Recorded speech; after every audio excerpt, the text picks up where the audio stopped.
Today in our 2018 Dodge Challenger, we're going to take a look at and show you how to install the CURT Custom Fit Class 2 Trailer Hitch Receiver. Part number is C12064. Now here in the middle we've got our receiver tube opening. This is an 1¼ inch by 1¼ inch. It's a Class 2 hitch. You can see the nice flush reinforcement collar there. With Class 2 hitches, you'll be able to use your bike racks up to 4 bikes, cargo carriers, just about any type of hitch accessory out there on the market should be available in a Class 2 variety. You'll use the 1/2 inch diameter pin. You want to be sure you choose a Class 2 rated accessory, but it looks like there's plenty of room there if you wanted to use an anti-rattle device or even a locking hitch pin. Safety chain connection points are a rounded steel stock. Should be plenty of room for any light duty trailer to get those hooks connected there. And you see it's tucked in pretty far underneath the vehicle here, so running into it or bumping into it really isn't going to be a big issue for you. Now the hitch offers a 350-pound tongue weight rating, so that's the maximum downward force we can put at the receiver tube opening. And it gives us a 3,500-pound gross trailer weight rating. That would be the total weight of your trailer and anything you were to load up on it. Of course, you want to check the owner's manual on the Challenger to see what its tow rating is, and you don't want to exceed that. CURT's also going to recommend the use of a stabilization strap anytime you're hauling a non-wheeled load. So basically anything besides a trailer, you'll want to use a stabilization strap with. Now a few measurements that'll be helpful for selecting your ball mounts, bike racks, or hitch cargo carrier will be from the ground to the inside top edge of a receiver tube opening. We're going to have about 8¼ inches. With that being said, it's a really good idea to choose accessories with raises in the shank just to promote better ground clearance. Then from the center of our hitch pin hole to the outermost edge of our bumper, it's about 6¼ inches. Now as far as the installation process goes, you're going to have a couple different ways of lowering the exhaust depending on the engine combination that you have. You see on each side we're going to have a bolt with a 1/2 inch head that we want to remove there. Now in our application we've got a fully welded exhaust, so we're not going to be able to remove that driver's side. Most of them are going to have a slip joint or a 2-bolt joint where you can separate and remove just the driver's side. So keep that in mind. It can make your hitch installation a little bit easier. Another thing you need to check on is right up here, kind of by your rear differential. You want to check and see if your exhaust has these actuators for the valve inside. If it does, you've got a small wire and plug here, and you want to be sure to separate those before you lower the exhaust so you don't do any damage. See, if you've got one on this side, you'll have one on the other side as well. All right. Now with those separated, let's run a strap underneath the exhaust to give it some support.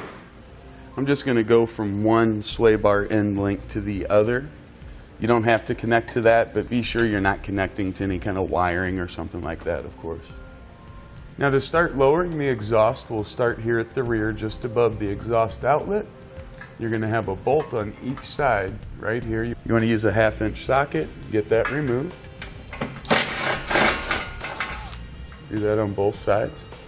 Now above each of our rubber hangers, just a little bit further forward, we're going to have a bolt that we want to remove. And we'll want to be careful as we lower the exhaust. You can see the wire that comes from this actuator.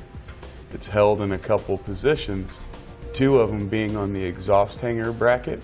So we just want to be sure as we lower it, we don't stretch that wire. If we do, we'll separate those holders.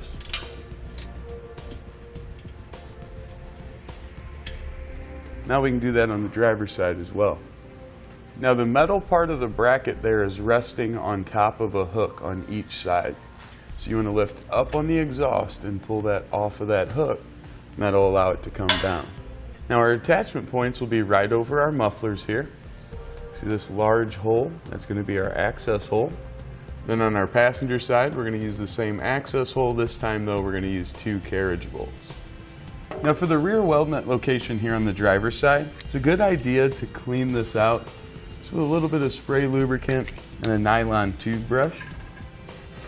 This is part number 814092 if you don't already have a brush. Just going to clear those threads and make sure our bolt will go in there very nicely. Once we've cleaned our middle attachment point out here, I'm going to come to the rear and clean that one out as well. And to get our hardware in place, we want to use one of our pull wires.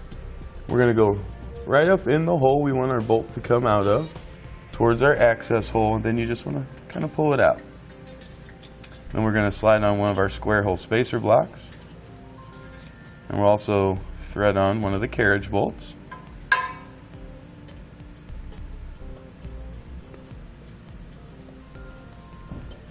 look like that. Want our spacer block to go up through the hole.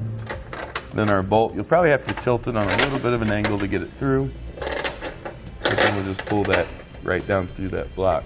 Now you can leave your pull wires attached if you want to. I think it's easier just to remove them now, but that's going to be up to you. Then we're going to do the same thing for the attachment points here on the passenger side.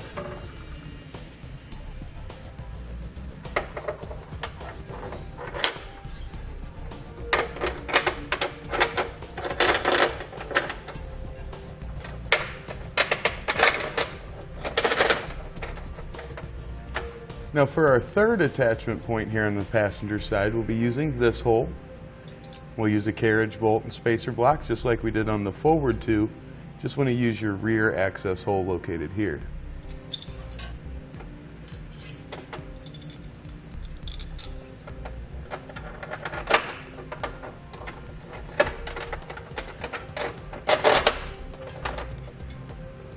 Now with the help of an extra set of hands, we'll get our hitch lifted up into position. You want to guide it up and over the exhaust. Then we'll slide it up on our carriage bolts. Now in both of our weld nuts, we want to use one of our hex bolts and a conical tooth washer. It's important that the teeth face up towards the hitch. You get that threaded in. You just want to get it started with 4 or 5 good turns, and we can let our hitch rest there and get the rest of our hardware in place. Now on our carriage bolt here on the driver's side, and all 3 on the passenger side, we're going to thread on one of our flange nuts.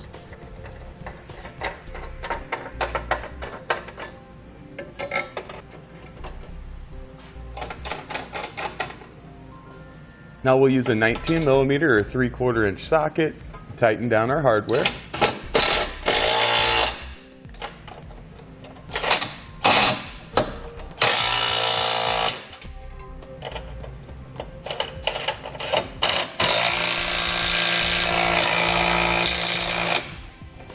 Now we'll get all of our hardware torqued down to the specifications in our instructions.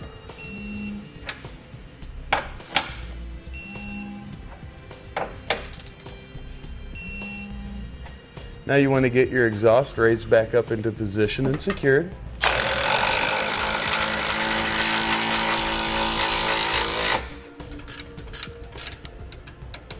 You also want to plug your wire back into the keeper. And then back into our actuator.